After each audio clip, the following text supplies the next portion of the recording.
When we talk about computer-mediated communication, or CMC, it basically means any form of human communication that happens through the use of computers.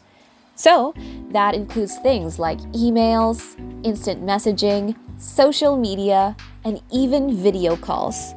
It's hard to imagine life today without it, but CMC has a pretty interesting history that goes way back farther than we might expect.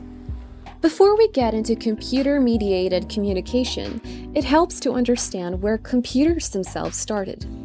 The first computers weren't electronic at all. They were mechanical devices, like Charles Babbage's analytical engine in the 1830s, which many call the blueprint for modern computers.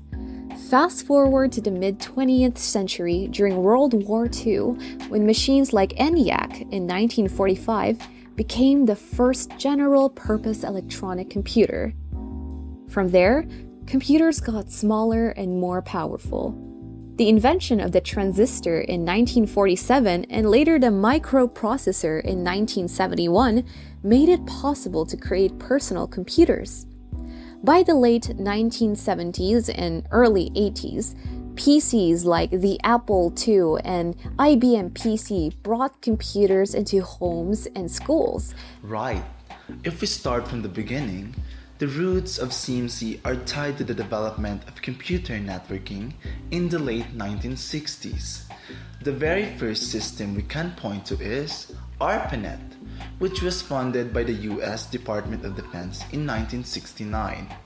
It connected a small number of research institutions and allowed people to share information digitally. What's really cool is that the very first ARPANET message sent between UCLA and Stanford actually crashed out the system after just 2 letters. LO. They were trying to type in log in. And from there, communication started to evolve quickly.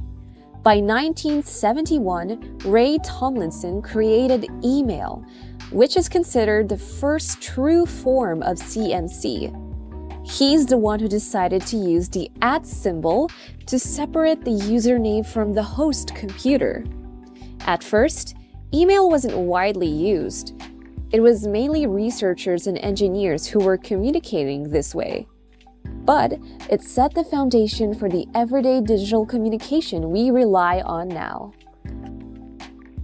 In the 1980s, we start seeing systems that look like more familiar to us. This was when Bulletin Board System, or BBSS, became more popular. People could dial in with their modems, post messages, and share files. Around the same time, Internet Relay Chat, or IRC, was developed in 1988, giving users a real-time chat environment. These were the early precursors of group chats and forums today. The 1990s really changed everything because that's when the World Wide Web came along, thanks to Tim Berners-Lee in 1991. Suddenly, communication wasn't just about text, it became more multimedia.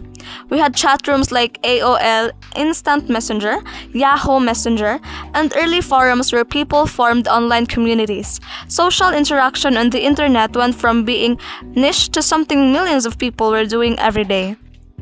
And of course, the 2000s gave rise to what we now call social media.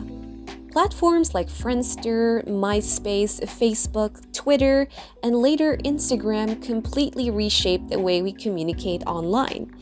The big shift here is that communication became public, networked, and interactive in ways it hadn't been before. Then, in 2010 and onwards, mobile devices and apps made CMC more immediate. Think WhatsApp, Messenger, WeChat, and video-based platforms like Zoom or Teams. And especially after the COVID-19 pandemic, CMC became the primary way we work, study, and socialize. In other words, it's no longer just an option, it's an essential part of modern life. So, If you look at the big picture, the history of CMC shows us how humans adapted technology for communication every step of the way, from sending two letters on ARPANET in 1969 to entire communities living online today. The development of CMC reflects how much we rely on connection and how technology constantly changes the way we achieve it.